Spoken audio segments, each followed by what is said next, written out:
வணக்கம் நேர்களே, இது ஷர்மிளா டாக்கீஸ். நான் உங்கள் டாக்டர் ஷர்மிளா. மகா கும்பமேளாவோட லேட்டஸ்ட் ஹைலைட் என்ன தெரியுமா? பாலிவுட் நடிகர் தீவிர சங்கியான அக்ஷய் குமார் மகா கும்பமேளாக்கு போய் அங்க இருக்கக்கூடிய அந்த கழிவு நீரை புனித நீராக எண்ணி அதுல தன்னுடைய பாவத்தை எல்லாம் போக்கிட்டு வெளியில ஒரு பிரஸ் மீட் கொடுத்திருக்கிறார். அந்த பிரஸ் மீட்ல அவர் என்ன சொல்றாருன்னா, யோகி ஆதித்யநாத் அரசை நான் மிகவும் பாராட்டுகிறேன். என்னை ரொம்ப நல்லா பாத்துக்கிட்டாங்க. இந்த எக்ஸ்பீரியன்ஸே எனக்கு ரொம்ப ஒரு வாழ்க்கையிலேயே அனுபவிக்காத ஒரு எக்ஸ்பீரியன்ஸா இருந்தது. அந்த அளவுக்கு ஏற்பாடு எல்லாம் ரொம்ப சிறப்பா இந்த யோகி அரசாங்கம் பண்ணியிருக்கு.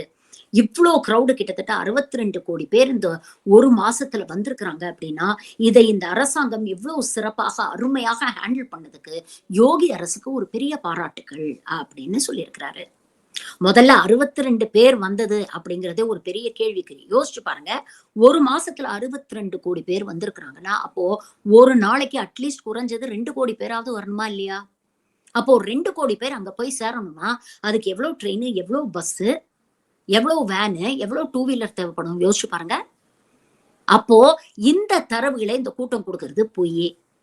எப்படி செத்து போனவங்க வெறும் 30 பேர் தான் இடுபாடுல சிக்கி அப்படின்னு ஒரு பொய்யான தகவல் கொடுத்தாங்களோ, ஆனா வீடியோஸ்ல நம்மளால பார்த்திருந்து கொத்து கொத்தா செத்துக்கிடுவாங்க, பார்க்க முடிஞ்சது நம்மளால.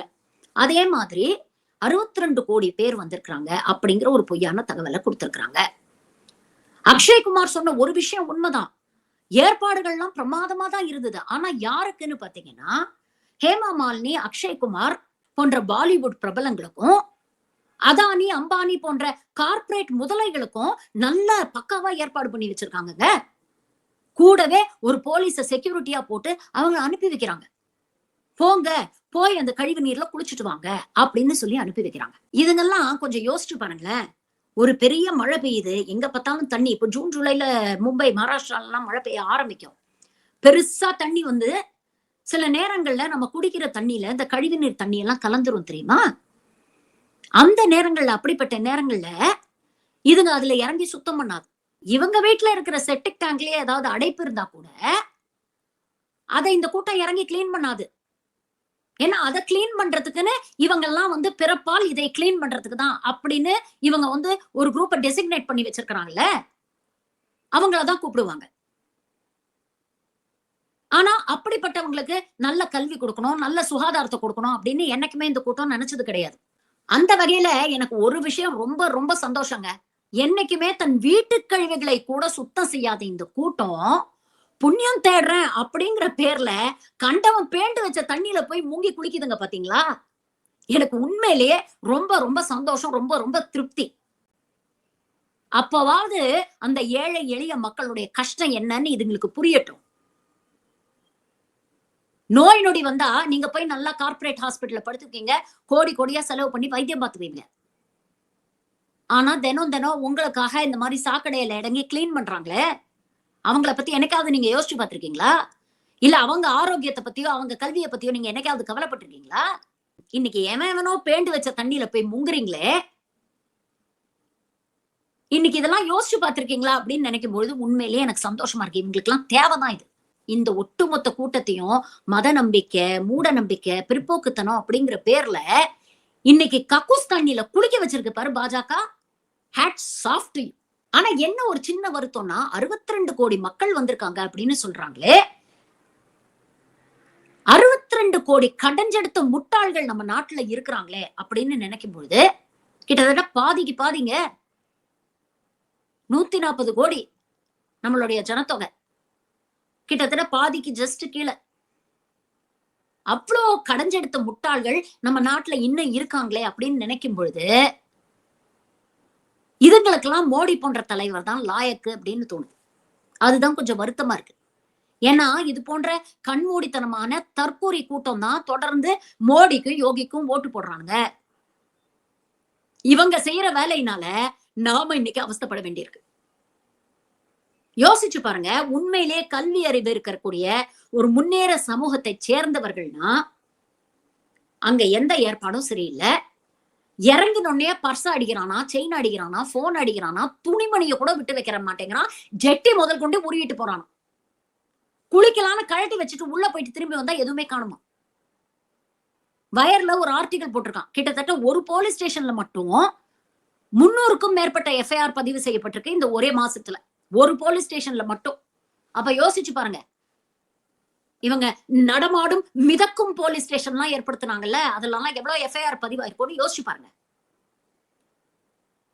போய் இறங்கிட்டு திரும்பி வந்த சாதாரண ஏழை எளிய மக்கள் கிட்ட கேட்டு பாருங்க அவங்களுடைய எக்ஸ்பீரியன்ஸ்.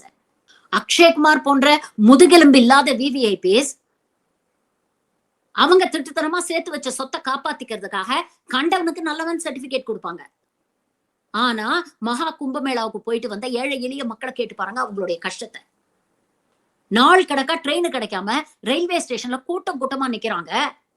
அந்த கோபத்தையும் ஆத்திரத்தையும் அவன் ஒரு படிச்ச முன்னேறிய சமூகத்தை சேர்ந்தவனா இருந்தா அரசாங்கத்து மீது காட்டியிருப்பான். ரயில்வே ஸ்டேஷன்லயே உட்காந்து போராட்டம் பண்ணிருப்பாங்க. ஆனா இந்த படிக்காத தற்கூரி கூட்டம் இவங்க கோபத்தையும் இயலாமையும் எங்க காட்டுது? கூட பயணிக்கக்கூடிய பேசஞ்சர்ஸ் மேல காட்டான். ரயில்வே பெட்டியை உடைக்கிறான், கண்ணாடியை உடைக்கிறான், அங்க இருக்கக்கூடிய பெண்களை குழந்தைகளை அச்சுறுத்துறான். இதெல்லாம் பத்தி இந்த அரசாங்கம் கவலைப்பட்டுதா? இதெல்லாத்தையும் விட்டுருங்க. அந்த தண்ணி அவ்வளவு பொல்யூட்டடா இருக்கு அப்படின்னு சொல்றாங்க. ஆனா யோகி அத பொய் அப்படின்னு மறுக்கிறார். இத குளிக்க மட்டும் இல்ல குடிக்கவும் செய்யலாம் அப்படிங்கிற ஒரு பொய்ய இவ்வளவு தைரியமா ஒருத்தர் சொல்றாருன்னா அப்ப மக்களுடைய ஆரோக்கியத்தை பத்தி அந்த மனுஷன் கவலையே படல அப்படின்னு தானே அர்த்தம். அந்த கும்பமேளாவுக்கு எவ்வளவு குழந்தைங்க வருவாங்க, எவ்வளவு வயசானவங்க வருவாங்க, அவங்களுக்கு எல்லாம் நோய் எதிர்ப்பு சக்தி இருக்குமா? இதே மாதிரி ஒரு கும்பமேளாவை கொரோனாவோட செகண்ட் வேவ்ல நடத்திதான் அது சூப்பர் ஸ்ப்ரெடர் ஈவெண்டா மாறி கங்கையில எத்தனை பிணங்கள் மிதந்ததுன்னு நம்ம பார்த்தோம்ல. அப்பவும் எவ்வளவு பேர் இறந்துட்டாங்க அப்படிங்கிற கணக்க அலேக்கா மூடி மறைச்சிட்டாங்க. இவங்கதான் NDA no data available government ஆச்சு. அப்ப எதுக்கு இவ்வளோத்தையும் மீறி இப்படி ஒரு பொய்ய சொல்றாங்க? யோசிச்சு பாருங்க. இதுக்கு பின்னால இருக்கக்கூடிய அரசியல் யோசிச்சு பாருங்க. அவ்வளவு மோசமான தண்ணி, அவ்வளவு அழுக்கு தண்ணி, குடிக்கிறதுக்கு குளிக்கிறதுக்கு எல்லாம் எதுக்குமே தகுதி இல்லாத ஒரு தண்ணி அப்படின்னு தெரிஞ்சோ மோடியும் யோகியும் அதுக்குள்ள இறங்குறாங்கன்னா என்ன மெசேஜ் கொடுக்குறாங்க? இத சோசியல் மீடியா வழியாவும் நியூஸ் வழியாவும் பார்க்கக்கூடிய லட்சக்கணக்கான ஹிந்துஸை எப்படி போலரைஸ் பண்றாங்க யோசிச்சு பாருங்க. இது இந்து ராஷ்டிரம், இது எங்கள் நாடு, இங்க நாங்க தான் ஃபர்ஸ்ட் கிரேட் சிட்டிசன்ஸ் அப்படிங்கிற ஒரு விஷத்தை வன்மத்தை இன்டைரக்டா மூளையில ஊசி போட்டு ஏத்துறாங்க. இன்னைக்கு சொல்றாருல கங்கைய மாதிரி புனிதமான தண்ணீரே கிடையாதுன்னு. அப்புறம் எதுக்குடா 20,000 கோடி செலவு பண்ணி சேவ் கங்கா கிளீன் கங்கா ப்ராஜெக்ட்னு ஒண்ணு நீங்க நடத்துனீங்க? இன்னொரு கேவலமான ஒரு விஷயம் சொல்லட்டுமா? பிரதமர் நரேந்திர மோடி முதலாக வாரணாசி தொகுதியில போட்டியிடும் பொழுது என்ன தெரியுமா சொன்னாரு? எங்க அம்மாவுக்கு அப்புறம் என்னுடைய அடுத்த தாயாக நான் வந்து கங்கையை பாக்குறேன். எங்க அம்மாவே என்ன வா வா அப்படின்னு கூப்பிடுறாங்க. எங்க அம்மாவுடைய மடியில வந்து நான் இன்னைக்கு அடைக்கலம் அடைந்திருக்கிறேன் அப்படின்னு பேசினார். அப்போ பெத்த தாயை நீங்க பாத்துக்கிற லட்சணமாடா இது? இன்னைக்கு எதிர்கட்சிகள் வைக்கக்கூடிய விமர்சனங்களுக்கு யோகி ஆதித்யநாத் பதில் சொல்லியிருக்கிறாரு. என்ன சொல்லியிருக்கிறாரு தெரியுமா?